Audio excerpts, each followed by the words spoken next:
Prime Minister Narendra Modi has stressed that India is not neutral in the Ukraine-Russia conflict, but firmly committed to peace. In a podcast interview with AI researcher and US-based podcaster Lex Friedman, Prime Minister Modi emphasized that the world listens whenever India speaks of peace because it's the land of Gautam Buddha and Mahatma Gandhi. Referring to the Russia-Ukraine conflict, Prime Minister said that India has close ties with both countries. He also said that India is not neutral in the conflict while reiterating that it stands with peace. Proxy war चल रहा है। अब ये कोई ideology नहीं है। Ideology ऐसी थोड़ी होती है, लोगों को मारो काटो, टेररिस्टों को एक्सपोर्ट करने का काम चल रहा है। और सिर्फ हमारे साथ ही नहीं, अब दुनिया में कहीं पर भी टेररिस्ट की घटना घटती है तो कहीं न कहीं सूत्र पाकिस्तान जाकर के अटकते हैं। अब देखिए 9/11 इतनी बड़ी घटना घटी अमेरिका में, उसका मेन जो सूत्रधार था ओसामा बिन लादेन, वो आखिर में कहाँ से मिला? पाकिस्तान में ही शरण लेके बैठा था। तो दुनिया पहचान गई है कि ये प्रकार से आतंकवादी प्रवृत्ति, आतंकवादी मानसिकता, और वो सिर्फ भारत ही नहीं, दुनिया भर के लिए परेशानी का केंद्र बन चुका है। और हम लगातार उनको कहते रहे हैं कि इस रास्ते से किसका भला होगा, आप आतंकवाद के रास्ते को छोड़ दीजिए, ये स्टेट स्पॉन्सर्ड टेररिज्म जो है वो बंद होना चाहिए। नॉन स्टेट एक्टरों के हाथ में सब छोड़ दिया है, क्या होगा फायदा? और इसकी शांति के प्रयासों के लिए मैं खुद लाहौर चला गया था।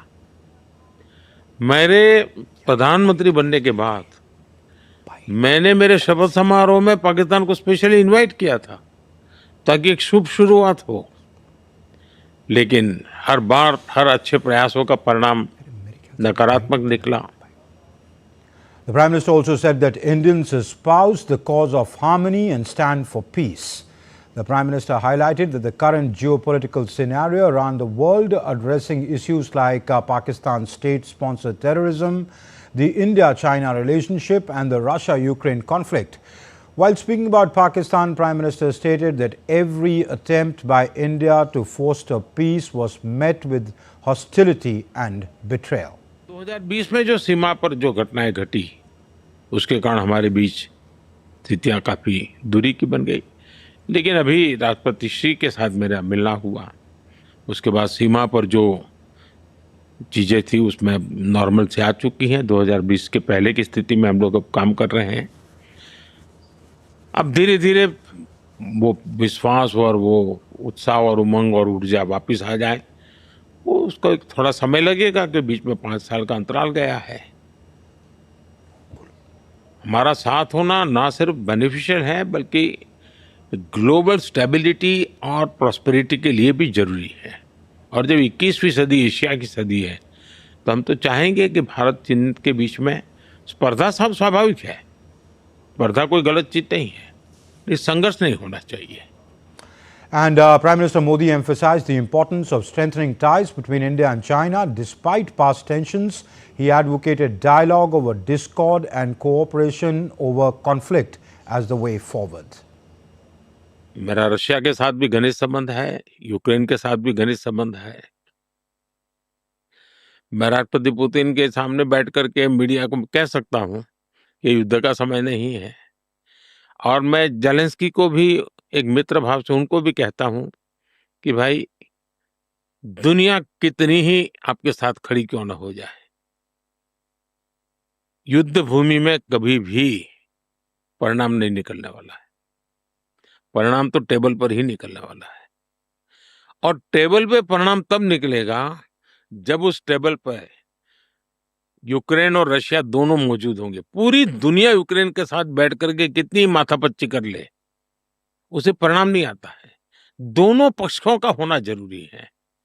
और शुरू में समझा नहीं पा रहा था, लेकिन आज जो इस प्रकार का वातावरण बना है उससे मुझे लगता है कि अब रशिया यूक्रेन, मैं आशावादी हूं कि बहुत उन्होंने खुद ने तो गंवाया है, दुनिया का बहुत नुकसान हुआ है। ग्लोबल साउथ को सबसे ज्यादा नुकसान हुआ है। पूरे विश्व में फूड, फ्यूल एंड फर्टिलाइजर उसका संकट रहा है। तो पूरा विश्व चाहता है जल्दी से जल्दी शांति हो। और मैं हमेशा कहता हूँ कि मैं शांति के पक्ष में हूँ।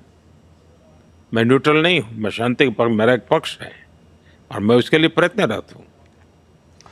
And Prime Minister Modi also outlined India's ambition in artificial intelligence, the global rise of Indian talent, and the irreplaceable role of human intelligence in shaping technology.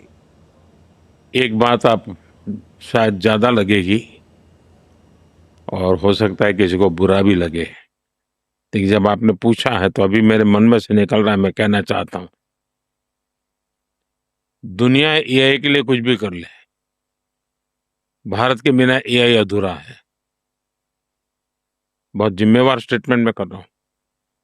मुझे लगता है देखिए, एआई डेवलपमेंट एक कोलैबोरेशन है। यहां हर कोई एक दूसरे को अपने एक्सपीरियंस और लर्निंग से सपोर्ट कर सकता है। और इंडिया सिर्फ इसका मॉडल नहीं बना रहा, बल्कि स्पेसिफिक यूज केसेस से के हिसाब से एआई बेस्ड एप्लीकेशंस को भी डेवलप कर रहा है।